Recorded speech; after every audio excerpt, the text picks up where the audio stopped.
Cat ഫിഷിനെ കാണിച്ചു കൊടുക്കാം. ഇതിലൊരു അടിപൊളി ക്യാറ്റ് ഫിഷ് ഉണ്ട്. ക്യാറ്റ് ഫിഷ് ഏതാണെന്നുള്ളത് പിന്നെ നമുക്ക് അവരോടൊന്ന് ചോദിക്കാം, നമ്മുടെ വ്യൂവേഴ്സിനോട്. പിന്നെ ഇന്നലെ നമ്മൾ ആ പെറ്റ് ഷോപ്പിൽ പോയപ്പോൾ ഒരു ക്യാറ്റ് ഫിഷിനെ കണ്ടില്ലേ, മറ്റേ റെഡ് ടൈൽ ക്യാറ്റ് ഫിഷ്. നമുക്ക് ഇന്ന് പോയിട്ട് അതിനെ കൊണ്ടുവരാം. ഓക്കെ, ഇന്നത്തെ പരിപാടി അതാ. നിജീജനും വരുന്നുണ്ടാ, വന്നോ. ഇവൻ ഏതാ ക്യാറ്റ് ഫിഷ് എന്ന് ആർക്കെങ്കിലും അറിയാമെങ്കിൽ ഒന്ന് കമൻറ്റ് ചെയ്യണേ. ഇവൻ ഏതാണെന്ന്, ഏത് വെറൈറ്റി ആണെന്ന് നമുക്കൊരു ഐഡിയ ശരിക്കും കിട്ടിയിട്ടില്ല.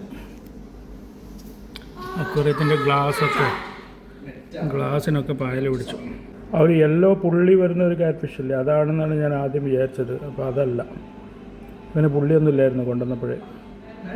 ഇപ്പോൾ ഏകദേശം ഒരു അടിയോളം വളർന്നു. പക്ഷേ ഏതാണ് വെറൈറ്റി എന്നുള്ളത് അത്ര അങ്ങ് ക്ലിക്കായിട്ടില്ല നമുക്ക്. അതുകൊണ്ട് ആർക്കെങ്കിലുമൊക്കെ അറിയാമെങ്കിൽ നമുക്ക് കമൻറ്റ് ചെയ്യും. വലിയൊരു തിലാപ്പിയൊക്കെ ഒറ്റയടിക്ക് വിഴുങ്ങുവാണ്.